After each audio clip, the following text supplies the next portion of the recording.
Hello, everyone.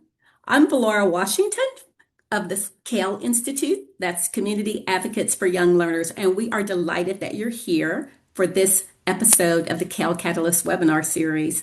We really appreciate you joining us to hear timely, bold conversations that will support your personal and professional growth. And you can join us the first Thursday of every month. We're so glad you're here. This year's theme is Reflect for Insight and Reset for Action. We're highlighting the leaders who have shaped our field, and we're learning from their stories, and we're exploring how their legacies can help us have more progress. Reflection is really where clarity begins because every meaningful step starts with a moment of silence. Even though we live in a world that rewards being fast, being relentless, but progress isn't born from speed alone. It comes from having the courage to pause, to look inward, to ask ourselves not only what we're doing, but why we are doing it. So, in our view, reflection's not a luxury. It really is a discipline. It's where we get new insights. It's how we reconnect with our purpose, our values, and the truth of what we're trying to build. When we pause long enough to look inward, we do get new insights. And this isn't about dwelling on what has been, it's about understanding what matters and not to second guess ourselves, but to honor the impact that we've had. So once we've taken that breath, we can flex our power to reset. So this year, we are reflecting and resetting with the wisdom of so many of the field's leaders and next generation leaders too. So far we've heard from Linda Smith and Joan Lombardi, and today we're going to have the opportunity to hear from Jerlean Daniel, and I'll share more about her distinguished career in a moment. But be sure to join us on May 7th to hear from Judy Jablon, on June 4th to hear from Ellen Galinsky, and on July 9th to hear from Elliot Haspel. We really look forward to hearing from these leaders, and we hope that they give you insight about what you want to do next. And so while you're thinking about all of this, we ask you to join us in the chat. We really want to hear from you. What moments in your week invite you to slow down and reflect? And what can you do to hit the reset button in your life? Write in the chat and tell us what you think. And while you're writing, let me share with you a few reminders. Most of our webinars are free. They're all free, and they're available on our website so that everyone can participate regardless of your location or schedule. And second, we want you to come to the after party. After this webinar, we have a live Q&A session with our speakers, and we invite you to join us for that. Keep in touch with us by following us on social media and looking at our website or our YouTube channel. And we'll send you an email next week that will delve more deeply into some of the topics that we talk about today. There's so many thousands of you that have tuned into our webinar series, and we're really grateful for it. And so we're asking you, will you help pay it forward?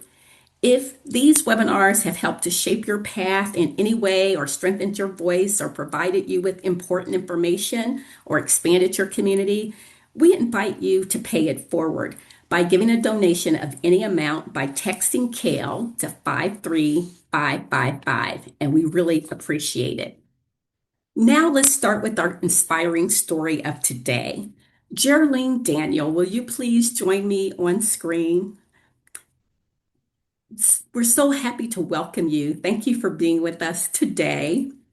Jerry, you've been the past president and the former executive director of the National Association for the Education of Young Children, and you're still serving as the co-chair of the Black Caucus. You've had a very distinguished career at Pitt, where you were the chair of the Department of Psychology in the School of Education. You were director for 18 years of the University Child Development Center. And what really inspires me is when you shared with me once that your parents told you that you had a responsibility. They told you this as a child. You had a responsibility to make the world what it ought to be. And that didn't mean you always got paid for it. So while you were doing all of these things to have a distinguished career, you've also been a very impactful volunteer. You were the president chapter of the Pittsburgh NAEYC. You were on the Fred Rogers Productions Board. You were an inaugural member of PNC Grow Up Great. There's so many ways that you lend your time and expertise. And we're so excited to hear from you today and to hear from younger generation people who you've mentored to also talk about the issues we're going to share today. So, your career has been so impactful, so extensive, and I know that people really want to hear from you. Tell us about the trajectory of your work, the impact that it's had in the context of the field's evolution, and in the context of that our listeners can think about what they can do next in this day and time. So, Jerry, we're just so happy to hear from you, and thank you for joining the CAYL Catalyst webinar series. Well, it's my pleasure to be here, and thank you for inviting me. And I'm delighted to have you here from two members of the mentoring program, fellowship program that the Black Caucus and Tougaloo College have created together. I'm glad that you mentioned my parents' mantra because it has been my guiding light. And one of the things that I learned in the process came from Stephen Covey, who in one of his leadership books, he said, seek first to understand. And so combining that with what my parents said to me meant that I had to ask questions. I had to be precise and thoughtful in the questions that I asked. And in that way, it would help me understand whatever the issue was that needed fixing. I'm the oldest child of 5. And you mentioned that you often do things that you don't get paid for. Well, as the oldest child, I remember in my teen years saying to my mother, you know, all of my friends who babysit, they get paid for it. And she said to me, my dear, you're not babysitting, you're staying home. All these years later, I wonder if that was a fortuitous remark, because here I sit in early childhood education where people are not paid nearly enough or nearly what they're worth. One of the things also that came from my parents was that you were to find like-minded people and band together to make the changes that were necessary. I was always a relatively quiet child, and the kind of child where in classrooms, the teacher would call on me and I would respond and she would say, speak up, honey, I can't hear you. And that would make me speak all the more softly. But the banding together, I think, helped me find my fuller voice. And so most of my leadership has been within organizations. And I've found it quite enjoyable and feel like I have made some contribution banding together with others. The NAEYC opportunity to become the executive director at first really seemed like, you know, here's my dream job. I get to talk about child development, advocate for young children, and so on. In actuality, it was probably the hardest job I ever had in my entire life. That was because I inherited an organizational deficit of nearly $5 million, which we had to fix. And I had a great executive team, Barbara Willer, Akemi Gibson, Adele Robinson, and the 4 of us worked together to figure this thing out. And we had to do things like change our traditional business models so that they function more efficiently and were more impactful. We also had to lay people off. And that felt like I was pushing family members out of the door. And one of the things I realized that in that particular situation, it would be hard for staff to understand how we were needing to lay some people off and hire others. But when you change your business model and need different skill sets, that's what happened. And so another thing that I learned over the course of time, which is something my parents insisted upon, was that I always be honest and straightforward and be clear about the message. And so I had to say to staff, "Ah, we're going to appear a little schizophrenic to you right now because we have people coming and going, and you may wonder what's up." But the other thing that we did was to make sure that we gave those people who we had to lay off uh, career career development opportunities. That is, rewriting resumes, counseling with folks who could help them find their sweet spot for the next job that they needed to take on. In the end, it was 3 rough years, and in the end, um, uh, we came out um, something like $60,000 to the good. So that was that $5 million turnaround.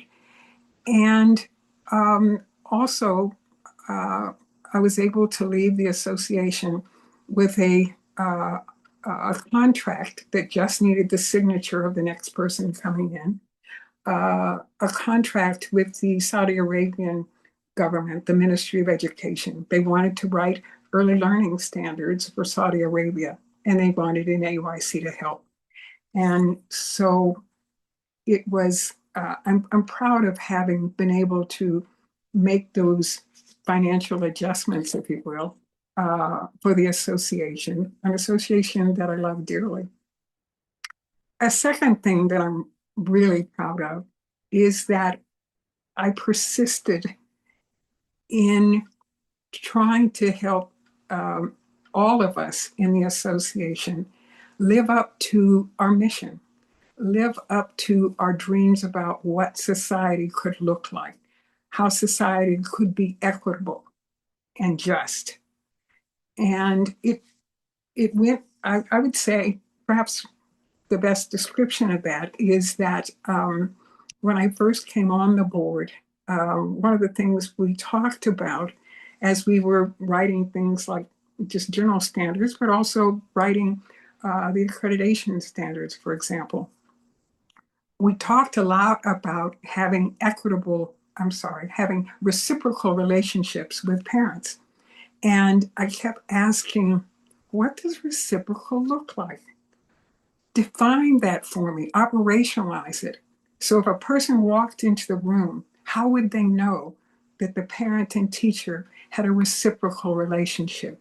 Who says what to whom? Who's really the expert? Are they both experts? Is only the teacher the expert? How are we going about doing that?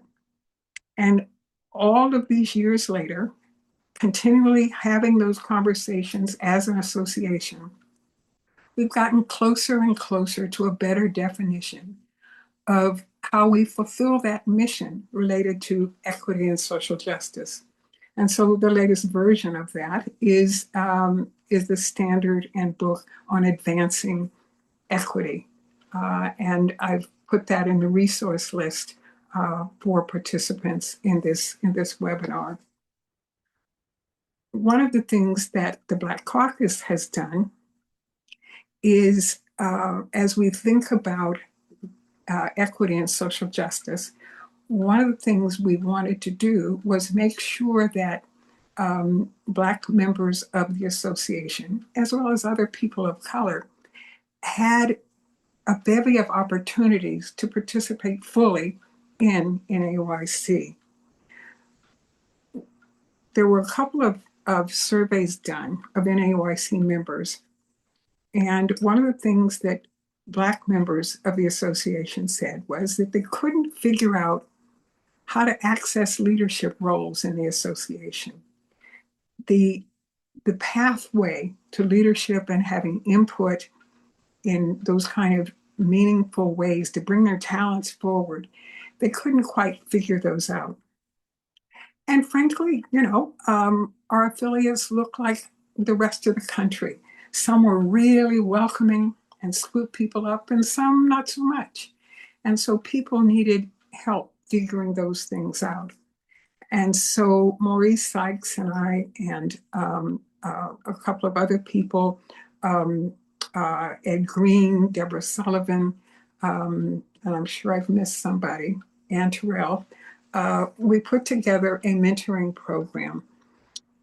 People volunteered to participate, and we found various people, researchers, uh, academics, practitioners who were known on the national level, who were willing to give their time to people who wanted to learn more. That was our first mentoring project. The second one was one you will hear more about today, or you're going to hear from two fellows in the second mentoring initiative. And that is the historically Black colleges and universities fellowship that we put together around teaching in an inequitable society. We've done this in partnership with Tougaloo College, which has a research center on parity, justice, and equity. And for the past 3 years, we have had each year, we've had a cohort of faculty and students from HBCUs interested in this notion of how do we tackle the issues of the day related to equity and social justice. Um, I would say to you that we had a number of goals, and there's also a fact sheet that you can access about that. A number of our goals included creating a community of practice across HBCUs so that oftentimes, at an HBCU, there may only be one or two faculty members who are teaching education courses or you have to teach in multiple courses. And they could have colleagues across schools, which would be helpful and create this accessible advocacy group, if you will. They'd have partners in the work that they were trying to do. So we wanted a community of practice. We also wanted people to have access to larger roles within the association and within the field at large. And so we worked to do that as well. During the fellowship, people do readings, they hear from and dialogue with people in the field, and they do what we call a capstone project of their own choosing. It could be a professional development um, um, training. It could be a journal article. It's really pretty broad, but at the same time, they are mentored through whatever their choice is and expected to use the readings and the conversations they've had with the leaders in the field to bring forward their ideas. And they get a chance to participate in the NAEYC conference, annual conference, by making a poster session about their capstone project. And those have really been quite impactful and offer a great deal of satisfaction, not only to those of us running the mentoring program, but to the fellows themselves, because the people coming by asking questions about their project and wanting to go in depth, taking down names. We've had editors of young children say, wow, that would make a good journal article, and ask people to write journal articles. So giving access has really been an important part of my work within NAEYC. And I'm really proud of that, and out of having partnerships within which we can work together to do such things. I guess I would say, finally, perhaps, is that one of the things I know. So I had the nudging of my parents, but also along the way, whether I had signed up officially for a mentoring program or not, there were people who clearly mentored me along the field. Uh, I was a faculty member. I take that back. I was running the Child Development Center at the University of Pittsburgh, and the department, the child care department, had a conference, And one of the people who came to the conference was Barbara Bowman. It was a very small conference talking about children and youth issues. And Barbara Bowman came to that conference. And in one of the socializing moments of the conference, after a day of sessions and I had the role of summarizing some of the sessions and so on, Barbara Bowman came up to me and said, "Tell me about yourself. What are you doing?" And so I shared with her, that by that point, I was probably in at least my 17th year of running childcare centers. And she listened carefully. And she said to me, "You need to get out of here." I said, "I beg your pardon?" She said, "No, it's time for you to grow. It's time for you to take a next step. And refresh your skills and move on." And so with that nudge, here I am. Absolutely, here you are. There's so many things I could ask you about what you said, but I'm going to start with this one because I think this is something that many people in the CAYL Catalyst world have to do all the time, and all of us in early childhood have to do, and that is make pivots. We Mm-hmm, really have to make pivots. We have to change. There's a lot of things being said right now in our national administration about childcare, and making pivots and turning around and rethinking what we're doing is something that we all have to do. This is something you did at NAEYC when you did that $5 million turnaround, when you had to change your business models. What advice would you give people in the field as we're all trying to make pivots in this uncertain time? well, I think that, I'm going to sound like a broken record, but I think that that advice that Covey gives about seeking first to understand, listen carefully, you know, Hmm. ask questions, and make a point of hearing from those voices that are not jumping to the microphone first, dig deeper than that so that you really have some greater sense of the issues. There's a saying that, and I have no idea where it came from, that I heard at one point. I wrote it down, and it said, if you want the voices of the unheard to be heard, pass the mic. Mhm, mhm.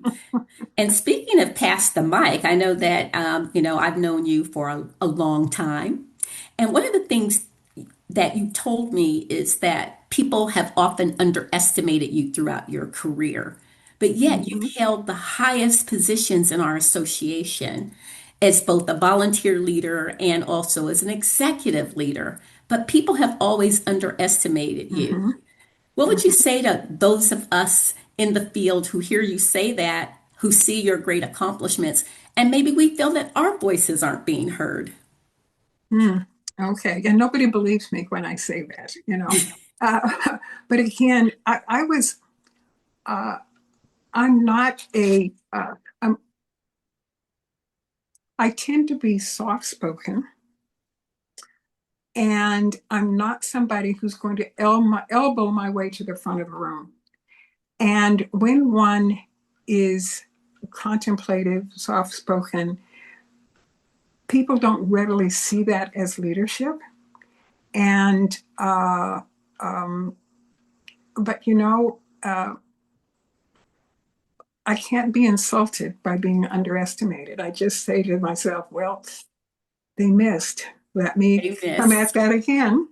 and so, and uh, yeah, I think people misinterpret what I consider to be a softer, less confrontational approach as being as lacking skill. Uh, Mhm. when I think about when my first job as a director of a child care center, I had all this child development knowledge stacked up in terms of degrees, right?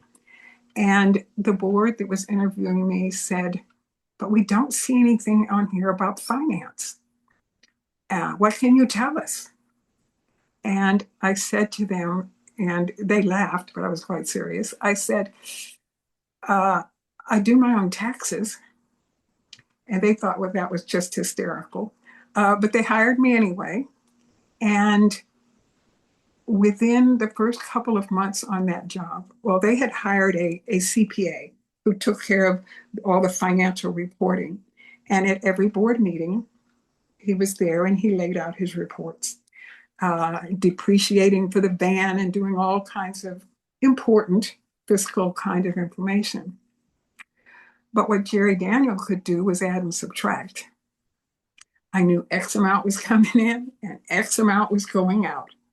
And so when he finished with his very fancy and comprehensive report, I laid my one sheet of paper out there and I said, folks, in a few months, we're not going to be able to meet payroll. They did not believe me, and it happened. And then suddenly I had their attention and we were able to work together on the fiscal issues. Thank you for sharing that. You know, Barbara Bowman was such a wise woman in so many ways. And so she Mhm. was very wise in pointing at you and saying, you need to step up and do some other things. And she really pointed you out for leadership. She gave you that nudge. And it's Mhm. so interesting, Jerry, because I see you in your work giving that nudge to so many of the next generational leaders. You talked about the several mentorship programs that you've been involved with. So I see you taking up that role from Barbara Bowman and nudging the next generation. And we have two of these people here with us today, and I'm going to ask if you might introduce them and as we get ready to hear from them. Oh, sure, I'd love to. I would say to you that, the HBCU fellowship program has touched some over 40 HBCU faculty and staff in the 3 years that we've run, coming from 22 HBCUs.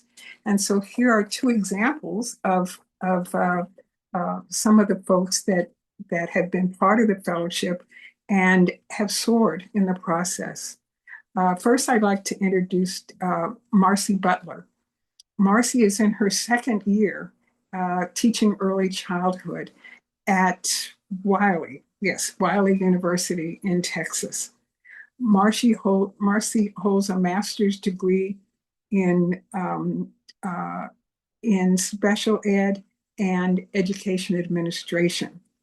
Um, she has been someone who has had a focus on on underserved communities and the folks at the wrong end of the stick, if you will, if you're talking about equity and social justice, more victimized than others by far. And so she's done community work, and in her teaching, this is something that she emphasizes.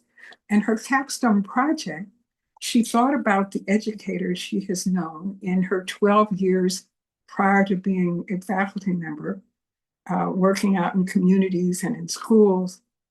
She thought about all those educators who don't have a support system, kind of a community of practice where folks encourage each other and keep things going. And she saw that as an important retention tool.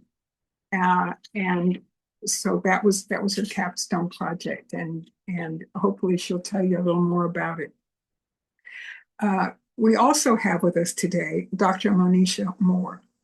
Monisha is in her second year as an early childhood assistant professor at Alabama A&M University.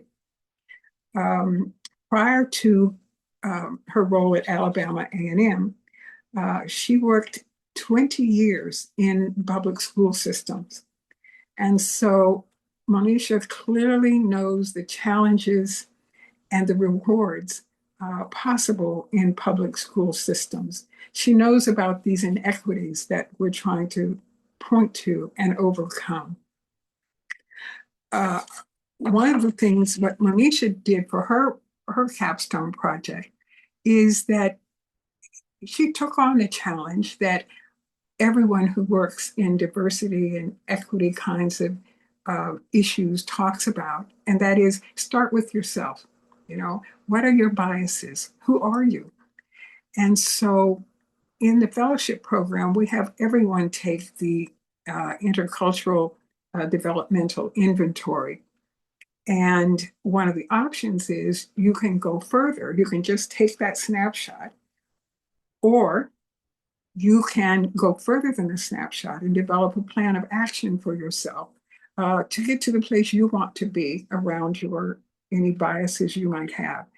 And so Monisha's capstone project was to go further, and hopefully she will share some of that with you as well.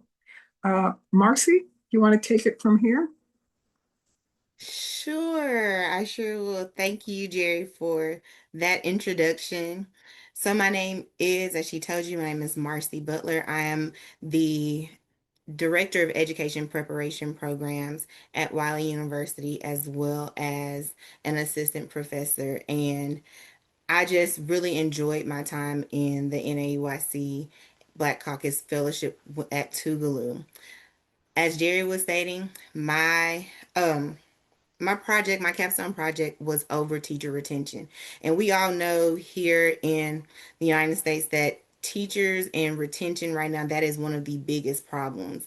In Texas right now, we have about 82,000 teachers, and 22% of those teachers aren't certified. And just as many teachers that aren't certified, you have those that are leaving. Some of them leave in 3 years, some of them leave in 2 years, and a lot of the times you even see them leaving in 1 year. So, going into being an education preparation program professor, it's like, okay, well, what is this going to be? How's this going to be? First thing I know I need to do is network. So, we heard Jerry talking about a nudge. So even to get into the fellowship, that was a nudge from a family member. And so I'm like, oh, okay, well, let me go in here. I'm going to come in, I'm going to do some networking. And we got the opportunity to go to Tougaloo. And as I'm driving to Mississippi, I don't really know. I'm like, okay, well, what are you gonna get out of this, Marcy? Marcy, you're a quiet person. You come off kind of shy.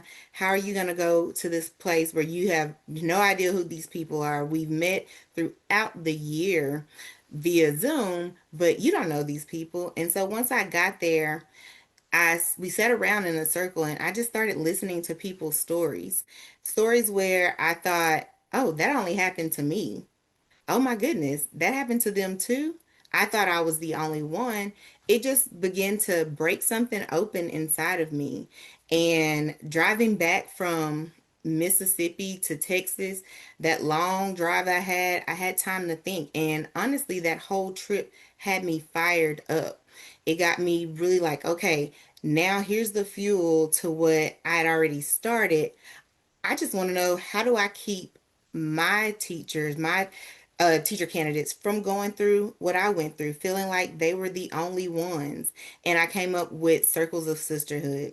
And Circles of Sisterhood, it's about getting groups of women, and it doesn't necessarily have to be women, it can just be groups of educators together, whether they're black, they're brown, together to be able to have those people to fall on. Because sitting there and just listening to the people that were with me, Monisha being one of them in our group, it was like, okay, not only did I hear stories that made me feel like I'm not alone anymore, I also I was able to I was also able to get ideas. That professional development, it kept me going. And then we're all bouncing ideas off of each other, still now to the point to where we talk to each other. We can pick up the phone and say, hey, I have this going on. What are you thinking? But even with Jerry, not going into this thinking that, oh, I'm gonna get a sponsor or a mentor, that's what I ended up coming out with. Because yes, we were going to do the NAEYC poster project, and I was excited and nervous about that. But Jerry gave me another subtle nudge. She called maybe 3 or 4 days before we were supposed to go to Orlando to the national conference, and she was like, "Hey, do you mind jumping on a Zoom with me with a few other ladies? I think your project and their project mesh very well. We had somebody that was going to be here and they were going to speak, but now they can't. So why don't you just jump on with us?" And so I was like, "Oh, okay," not really thinking anything of it or anything was going to come come from it. And I ended up in 3 days having to throw together a presentation and being able to present at the national conference on my research that I had done over teacher retention and what we can do to change that. And so Jerry has become that subtle nudge, and I thank her for that. And it's really meant a lot to me. And I just look forward to whatever other subtle nudges she gives me. So I guess I'm a subtly nudge it to my fellowship partner, Monisha. Okay, so yes, in my role at Alabama A&M, I'm an assistant professor of early childhood education. So I take seriously the teaching, mentorship, and the advising that I provide for our graduate and undergraduate students in early childhood. We know that a lot of our students, especially at HBCUs, they come to us and they may not have had the best schooling experience. And we also know that these people are going to be responsible for teaching the next generation. So I feel like it's up to us to disrupt that deficit narrative that they've been taught and to make sure that they don't go into the classroom and teach the way that they have been taught. So knowing that and knowing that I'm their teacher, I'm going to tell you just a little bit about my background. My parents attended and graduated from a segregated training school. And so me and my brother in my immediate family were first generation students at the integrated schools. It was a different experience than what my parents had had because in their school, they were poured into by people that lived in the community with them, that looked like them, that worship with them. And in these spaces, me and my brother, we had teachers that cared about us, but it wasn't the same as the schooling that my parents had had. In specifically, I had a first grade teacher who looped up and was actually in fifth grade with me as well. She poured into me when I went back as an educator. She was one of my mentor teachers. In high school, I had a history teacher that made sure all of us were registered to vote before we graduated. So I didn't have representation in that school setting, but I had people that cared about me. At home, I had a village of people who poured into me constantly. My dad's mom was a librarian. My mom's mom graduated from another HBCU, Miles College in Alabama. She was a teacher and a tutor. And then we also had like a great grandfather that was a farmer. So he taught us how to work with our hands and how to work with animals. So I got all of these life skills outside of the school that helped me within the school setting. As I said, I taught in, well, as Jerry mentioned, I taught in public schools for over 20 years before beginning at Alabama A&M last year. When I joined the fellowship, I, like Marcy, thought, okay, I really need to get out. I really need to network and meet people within the HBCU space specifically because we have unique challenges in those spaces.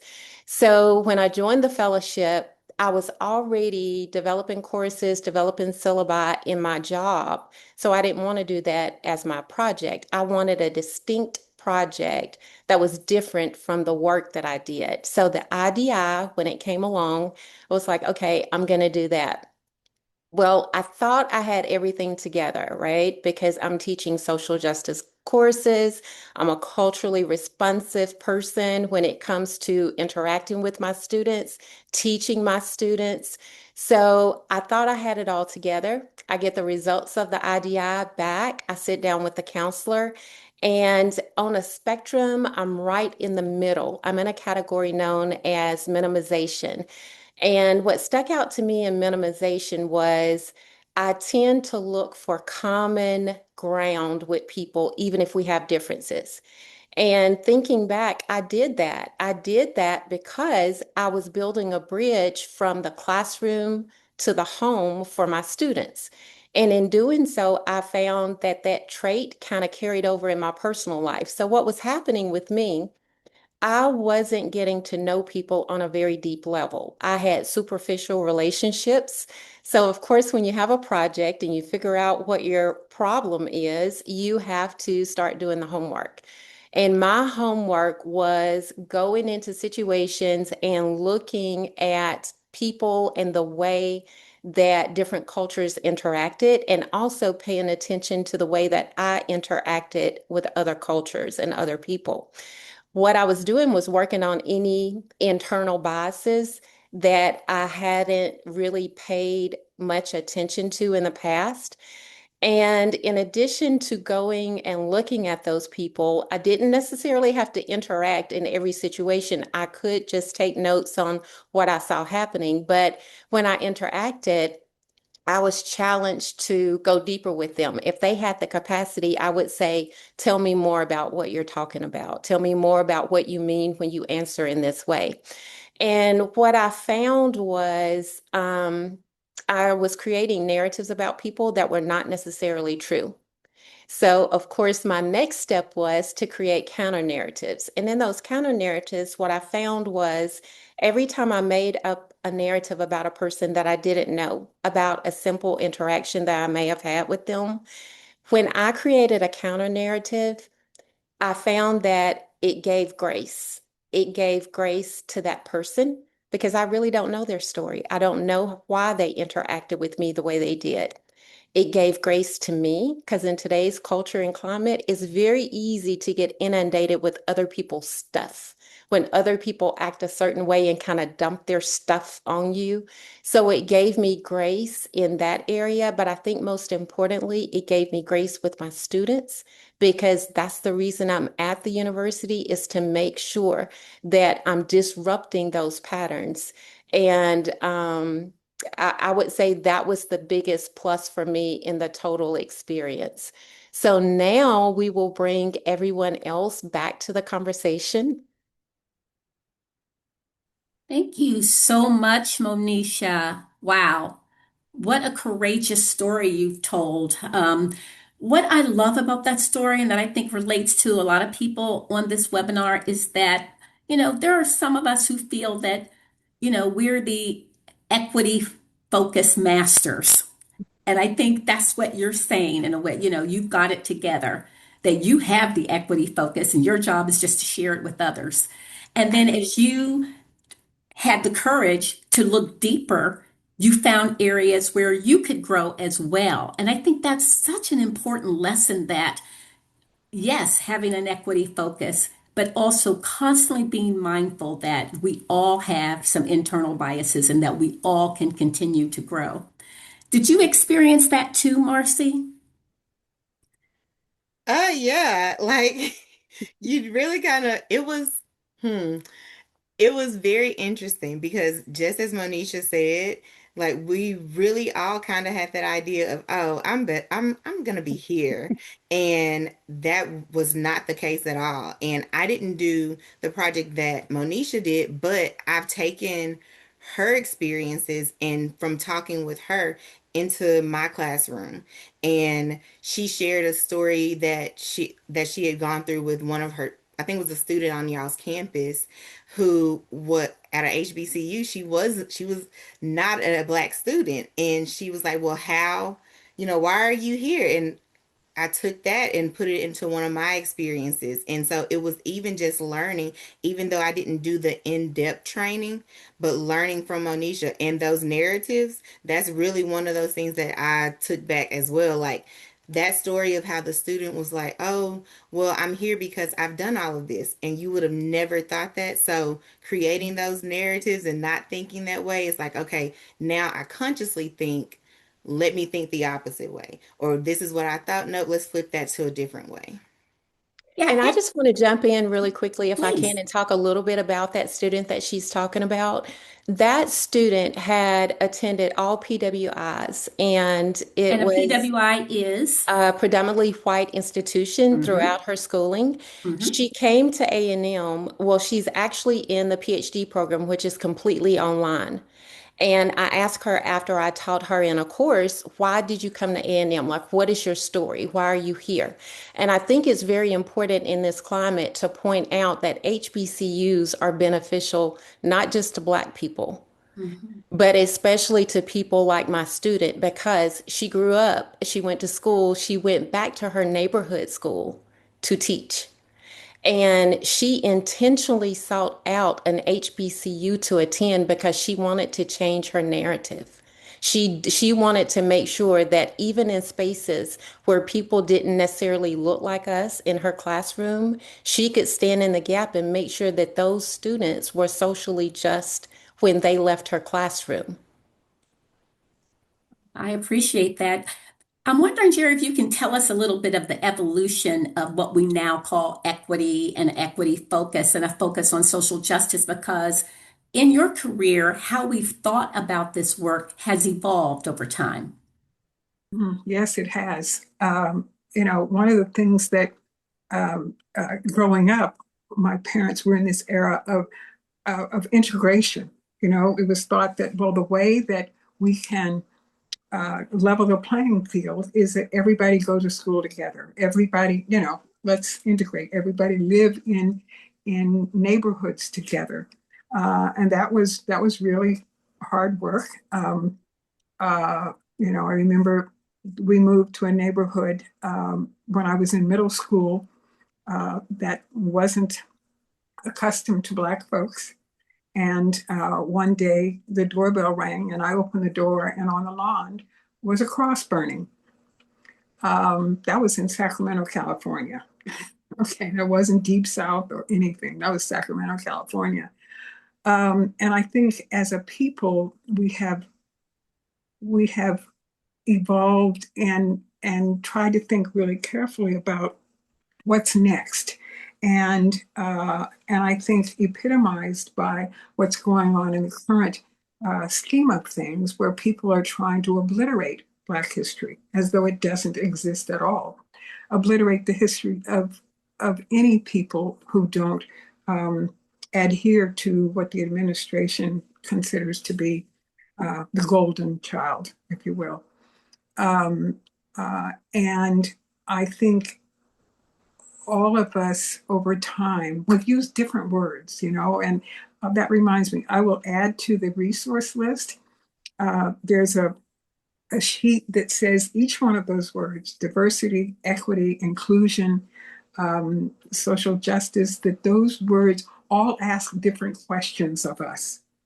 And it's a really good piece, because it makes you go, every time I read it, I go, okay, that means, and try to figure out next steps. But so what we've done is, in trying to understand, we create new words that are supposed to kind of clean everything up, but it doesn't.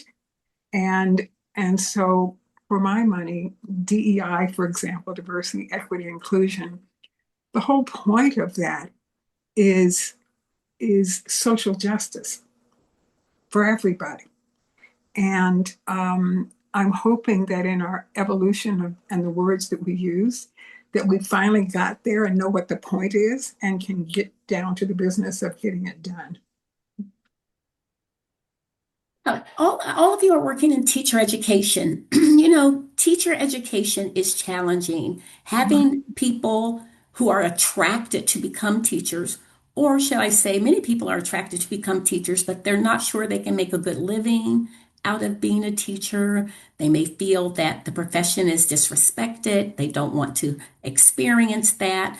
What advice can you all give to us about how we can really continue to attract a diverse set of people to become teachers and to excel in teaching? I'll let one of my colleagues go first. I would say advocacy, making sure that we stay aware of the changes that are taking place, interrupt those changes where we can with our legislators, invite them in, show them the work that we're doing, let them see what we're doing, and making sure that we have those relational relationships with our students, that they're able to come to us and talk to us openly and honestly about whatever they're experiencing, so that we can help guide them as they go through their programs and not just leave them once they graduate, right? We Hmm. have to follow them into their career. Mhm. Those first 3 years, as Marcy talked about, we have far too many great teachers leaving the field before they even get tenure. So we have to Hmm. support them once they actually get into the field as well. Hmm. Mhm. And I would also add to that I come from a background of educators. My mom was an educator, my aunt, my uncle, my whole family. I was surrounded by educators. And the one thing that they taught me, and I will probably get in trouble, well, you'll get in trouble if you tell your principals, but it's go in your classroom, shut your door, and do what's best for kids. So yes, we have all of these bureaucratic things in politics that we have to adhere to, but if we're always doing what's best for kids, and that's why you really got into it, then you always prevail. And I've done that several times where it may have been, oh, well, they want to do this lesson and this is what the team is doing or this is what we're having to do. But I was able to shut my door. I did what was best for kids and I watched the growth in the students. And once the administration saw the growth, they were just happy to see that these kids were learning and picking up. Mhm. Mm. You know, I love what both of you said because I think both things are true. I think the what's best for kids is how we maintain our sanity, Mhm. you know, and the advocacy is we are called upon to kick the doors in and make people listen and smooth the pathway for children. Um, if we always kept our door closed, then we couldn't impact the larger scene. And if we were always out there in the street, we would be perhaps not doing the most that we could do in terms of what's best for kids. So it's really um, uh, important work. And we need partners, we need parents to have a thorough understanding of how young children learn and the important role they play, the expertise they have about their children and neighborhoods and the hopes and dreams they got for their children. We're all in this together, trying to make the world what it ought to be. All right, go back to those parents for teachings.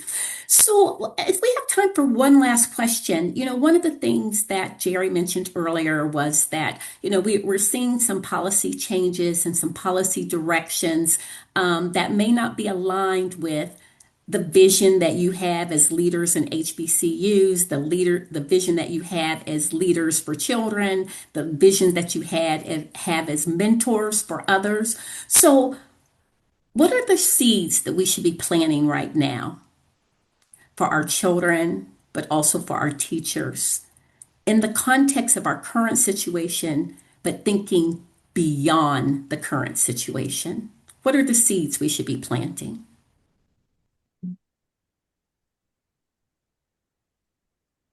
Well, um, uh, I think that the seeds we need to plant, are seeds that say to children, say to people in general, our students and so on, um, uh, being on, it's not easy to overcome craziness. Uh, you have to dig deep and have courage, and step out there. If anything, there seem to be so many people in positions of authority um, that are lacking in courage. And just as I say that, I also would say that sometimes I think some of those same people, it's not that they lack courage, it's that they love power and will do anything Mhm. for it. And Mhm. so it's a real mixed bag. But if we're going to make a difference, we've got to summon the courage and take on partners who can help us move things forward. Mhm. I would say our practice has to be like the research where we're constantly and consistently looking for those gaps Mm. and finding ways to fill those gaps. Mhm. We've been in much harder positions. We already have what we need to survive. We just have to, well, We need to get beyond surviving and get back to thriving, first of all. But we have the tools that are necessary. And one of the words that you mentioned at the beginning of the webinar was pivot. We have to consistently be able to pivot. So having a plan A and a plan B. And one of my mentor teachers told me, always ask for more than what you really want. So when they negotiate you down, you actually get what you wanted to start with. Mhm, mhm, mhm. Yeah. Good advice. And I'll say one thing that I know I'm leaving with my teacher candidates, and it's actually a part of a children's literature lesson, is making sure that we are looking at the world through mirrors, windows, and sliding doors.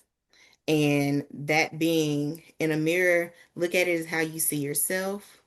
A window, look out of the window and into other people's situations. And a sliding door, be willing to step into those situations to get a better understanding. Well, those are fabulous words for us to end on. I really want to thank you, all three of you, for sharing your wisdom, your experiences with the CAYL Catalyst. Thank you so much. For those of you who are listening and would like to interact with our three guests today, click the link that you see in the chat to join our live after show where you can ask them questions yourselves or share with us some of your ideas. So please do join us at the after party. And we also want to ask you to join us for an upcoming episode. We're just delighted to have Judy Jablon and Ellen Galinsky and Elliot Haspel to join us in the coming months ahead. And we think you'll really learn from and enjoy their presentations as well. Thank you so much for joining this episode of the CAYL Catalyst webinar series. We're delighted to have had you and look forward to seeing you the first Thursday of next month. Good night. See you at the after party.